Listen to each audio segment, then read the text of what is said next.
Good evening, everybody. Welcome back to my channel and continuing along with my Christmas movie review series. I'm going to be talking about Scrooged today, and this is one that I've heard of for a while, and I've only watched it a handful of times. I actually just saw it for the first time last year on Christmas Eve, and honestly, I wish I saw this one a hell of a lot sooner. Like. The film is, it's great. Bill Murray is always a joy to watch, but like I especially liked him here because he really hams it up. There's honestly not a lot of roles that I've seen him in outside of like Ghostbusters and Stripes, but of like those movies that I've seen him in, I kind of prefer him in this just because of how over the top he is.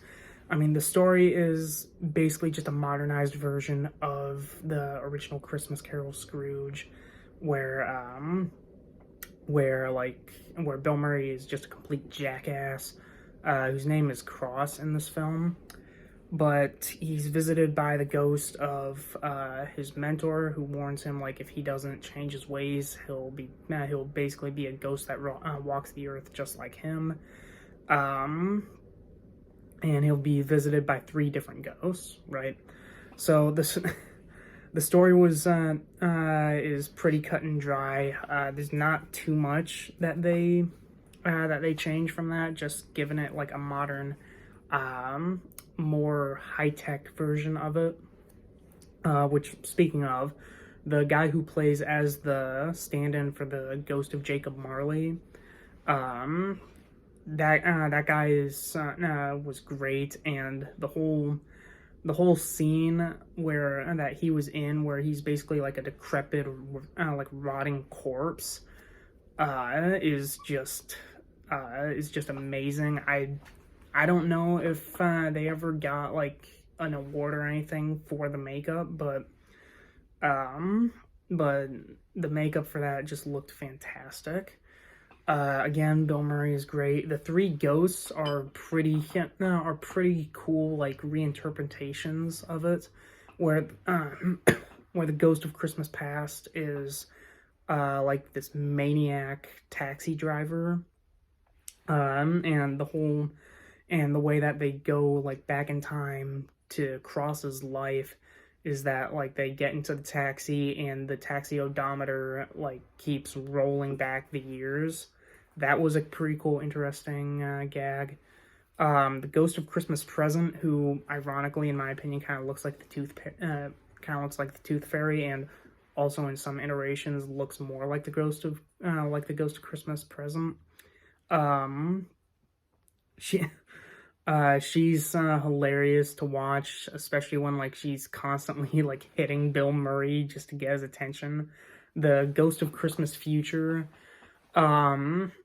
he's the one who I felt like like they sort of changed the least and yet also changed the most, where like at first glance he looks very similar to the Ghost of Christmas Future from movies like The Muppets Christmas Carol, where he's just like a Grim Reaper with a hood and like no face. But then at the same time, when Bill Murray like opens him up and he finds out that he's basically like a skeleton with all these like damned souls like screaming and crying out. Meanwhile, his face is sort of like a television screen. I just thought was really creative. And I mean that and Jacob Marley, the Jacob Marley stand-in, I think that like those are great in like adding a tiny bit of horror to this comedy. I already covered a Christmas horror movie on Friday the 13th.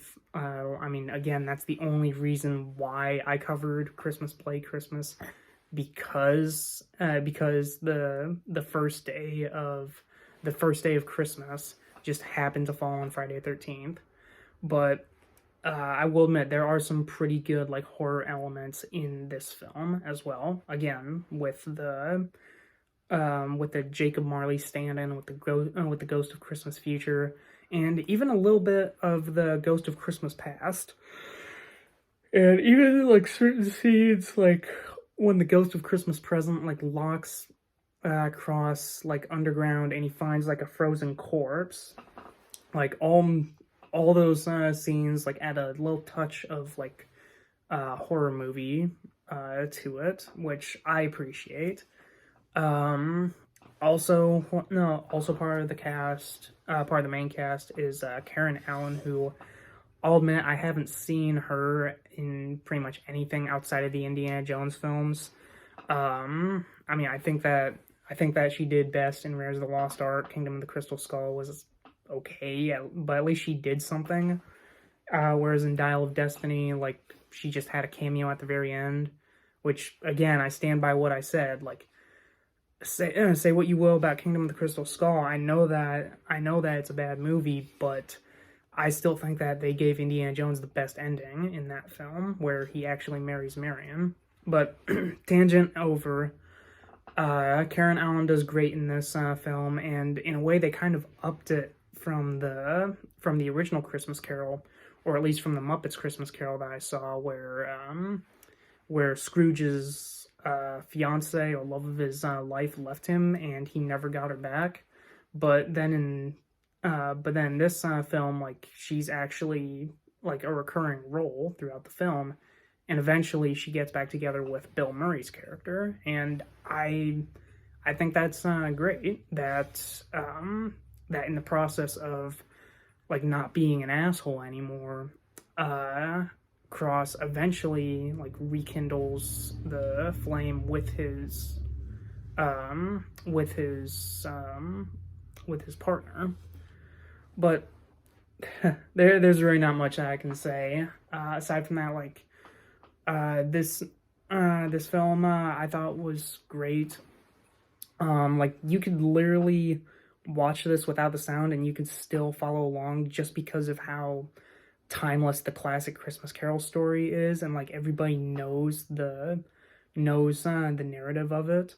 So like you can basically have the film on mute, or just excuse me, or just have or just constantly be talking with your family around the living room, and you can still follow along like the pattern of events in this film, because despite it being like a modern retelling, it's still like a very faithful adaptation of the original story, and I love that. So if you haven't seen it yet, like I did last year, definitely check out Scrooged. It's a it's a very fun retelling of the original Christmas Carol, and honestly, it's out of the several Christmas Carol movies that I've seen, this one is actually one of my favorites, mostly because Bill Murray's in it.